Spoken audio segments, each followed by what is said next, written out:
join me in welcoming Walter Semkiw. Thank you, sir. Thank you very much. Thank you very much for coming out on a cool evening like this. And as Sue mentioned, my name is Walter Semkiw. I'm a medical doctor. I practice here in the Bay Area. But about 15 years ago, I got involved in reincarnation research. And my presentation today is entitled Advances in Reincarnation Research. And what I'm going to be describing is what I believe is the state of the art. And a lot has happened, especially in the last 10 years. And it's a lot of information that people don't know about. And it's information that I think will fundamentally change the world as the evidence of reincarnation gets out there. And we founded ISIS, it stands for the Institute for the Integration of Science, Intuition, and Spirit, to make this information available to people around the world. I can talk on this topic for about 6 hours and still not cover all the evidence that's available. And that's one of the main reasons I'm working hard to develop the ISIS site. And many of the cases that I will be describing today and many more are on the ISIS website. And further, we're translating it into multiple languages.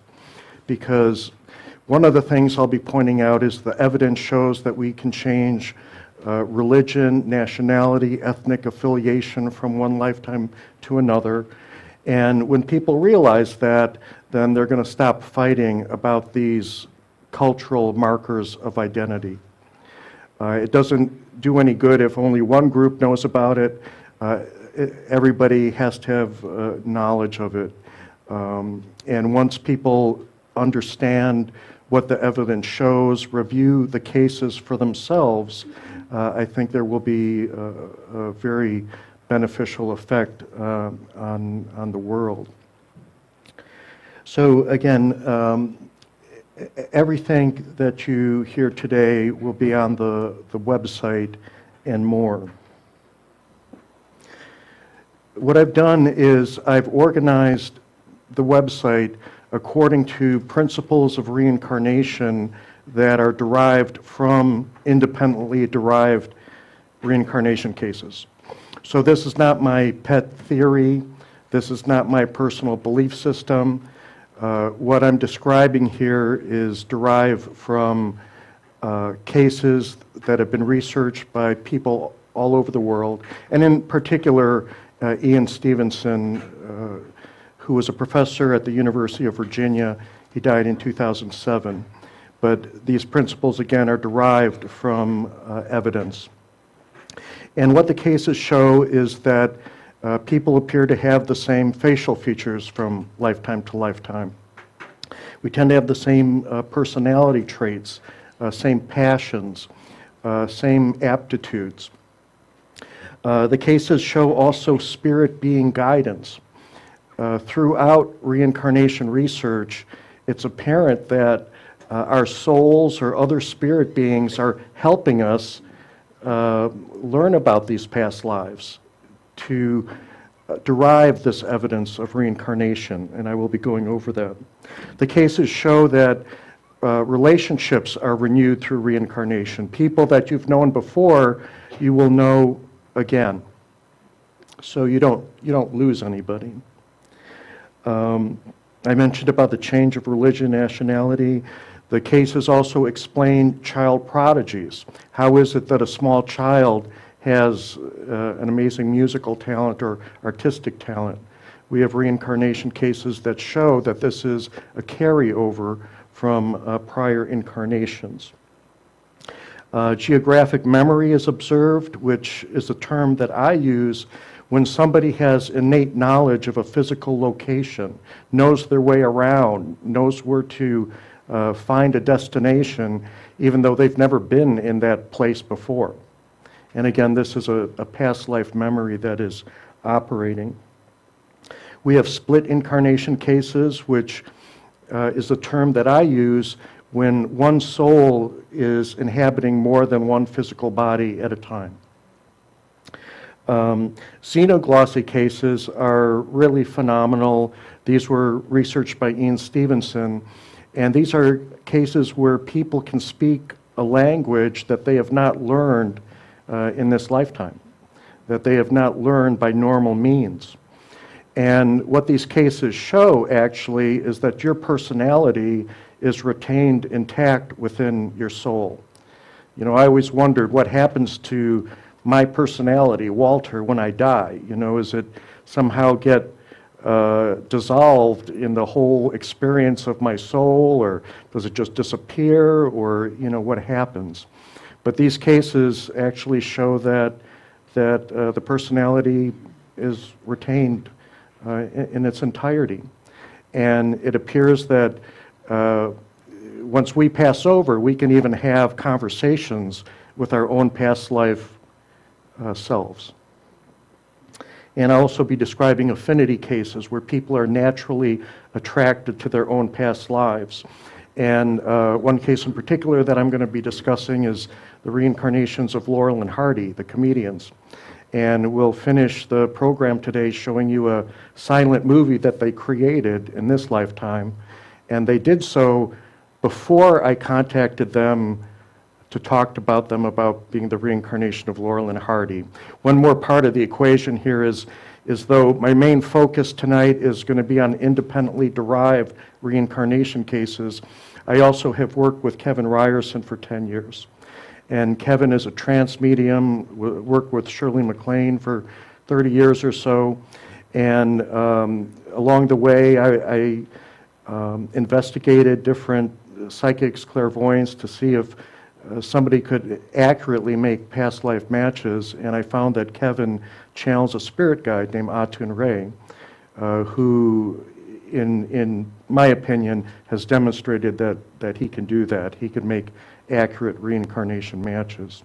And the Laurel and Hardy case is one of those cases. So we'll see a comedy at the end of this. So bear with me until we get there. A couple things I just want to get out of the way. These are questions that are always asked, is why does everybody seem to be famous in a past lifetime? And in general, most people who think they were famous weren't. You know, there are several reasons why that can happen.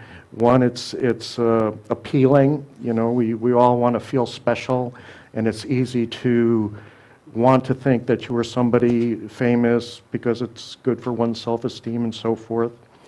But another reason that happens is because you can be associated with a famous person. And an example that I use is, let's say you get the intuition that you're Leonardo da Vinci. It may be that you actually lived in the era of Leonardo, that you even worked with him. You could have been his apprentice or a student of his. And what happens is in subsequent incarnations, people that we've been with act as our spirit guides, or can act as our spirit guides. And I mentioned that in working with Kevin Ryerson, I work with one of his spirit guides named Atun Ray. And Kevin and I actually were incarnate in the past with Atun Ray back in Egypt. He has not incarnated for about 3,500 years, but we knew him then, and for whatever reasons, we've maintained a relationship, and Kevin and I are working together now, and Atun Ray is working as a guide to us. So Leonardo da Vinci, for the artist in this example, could be functioning as a spirit guide, and even funneling inspiration and ideas to the person. And the individual then confuses the inspiration from Leonardo with I am Leonardo. So that happens also. But conversely, famous people have to reincarnate like everybody else. So, you know, it always is possible that person is a famous person. The other thing, too, to keep in mind is that in doing reincarnation research, trying to identify past life personalities, you have had to have left a record. And today we have photographs and lots of information is available through the internet. But 200 years ago, there were no photographs. You had to be very prominent or wealthy to have a portrait. To have left a record, you had to be a writer or politician or something. So there is a bias to be able to find somebody in the past, you had to be fairly prominent. So there is that bias. Then another question that is often asked is, how can there be so many more people on the planet today? And the easiest way to explain that is simply frequency of incarnation. If 1,000,000 years ago or 10,000 years ago there was only 500,000 people on the planet, perhaps you could only incarnate every 1,000 years. But now with many more bodies on the planet, souls can incarnate almost continually, and we'll see that people do reincarnate very quickly. And to me, this is what's kind of exciting. I mean, I grew up wondering about reincarnation, and I read books, and I was always sort of baffled at how like every guru or expert sort of had a different opinion, you know, and some people said you only incarnate every 1,000 years, and I never knew who to believe. And what's really exciting for me, especially since I am a scientist, is now we are having these questions answered through evidence. The first set of cases that I want to discuss are independently derived cases that show both similarity in facial features and also demonstrate spirit being guidance.